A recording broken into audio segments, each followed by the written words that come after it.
Ever wondered how one of the greatest empires in history just fell apart? The Roman Empire wasn't built in a day, and it certainly didn't collapse overnight. The story of its fall is a complex puzzle, a slow-burning fire that eventually consumed the West. Let's dive into what really happened. For centuries, Rome was the center of the world, a symbol of power, law, and order. But by the 3rd and 4th centuries CE, cracks started to appear. The empire had grown too vast, its borders too long to defend. On the outside, waves of what the Romans called barbarian tribes, like the Goths and Vandals, were relentlessly pushing against the frontiers. These weren't just random raids. They were mass migrations of people seeking new homes and opportunities, and they put immense pressure on Rome's military. Speaking of the military, it was a shadow of its former self. The once unstoppable Roman legions were overstretched and struggling. To fill the ranks, Rome started hiring mercenaries, soldiers who fought for money, not for loyalty to the empire. This created armies that were often unreliable and sometimes even turned against their employers. The famous Roman discipline and unity were fading fast. Meanwhile, back in Rome and other major cities,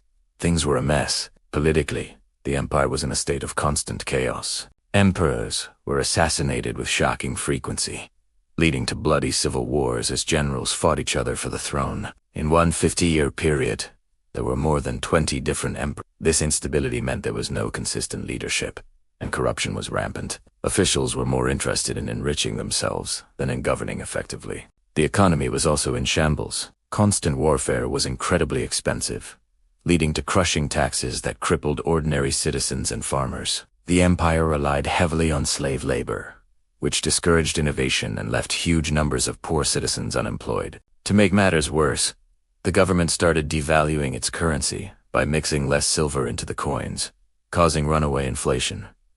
People lost faith in the money, and trade broke down. A major turning point was the decision to split the empire in two. In 285 CE, Emperor Diocletian divided it into an eastern and a western half, hoping to make it easier to govern. While the idea made sense at the time, it ended up creating two rival power centers. The eastern half, centered in the wealthy city of Constantinople, grew stronger and more stable. The western half, with its capital in Rome, was left to face the brunt of the invasions and economic problems alone. The final blows came in the 5th century. In 410 CE, the Visigoths, led by Alaric, did the unthinkable.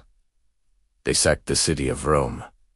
For the first time in 800 years, the Eternal City had fallen to a foreign enemy. The psychological shock was immense. Just a few decades later, in 455, the Vandals sacked Rome again, causing even more destruction. The symbolic end came in for 76 CE. A Germanic chieftain named Odoacer led a revolt and deposed the last Western Roman emperor, a young boy ironically named Romulus. Odoacer didn't bother to name a successor. He simply sent the imperial insignia to the emperor in the east and declared himself king of Italy. And just like that, the Western Roman Empire was no more. But here is the crucial part.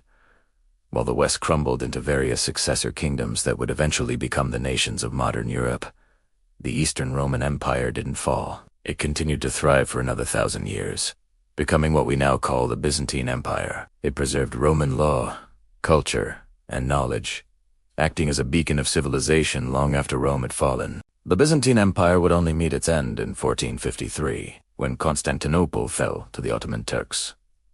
So, the fall of Rome wasn't a single event, but a long, complicated process driven by military defeats, political corruption, economic decay, and internal division. It's a powerful lesson from history about how even the mightiest empires can decline from within. What do you think was the biggest factor in Rome's fall? Let me know in the comments below. And if you enjoyed this journey back in time, don't forget to like this video and subscribe for more history breakdowns. Thanks for watching.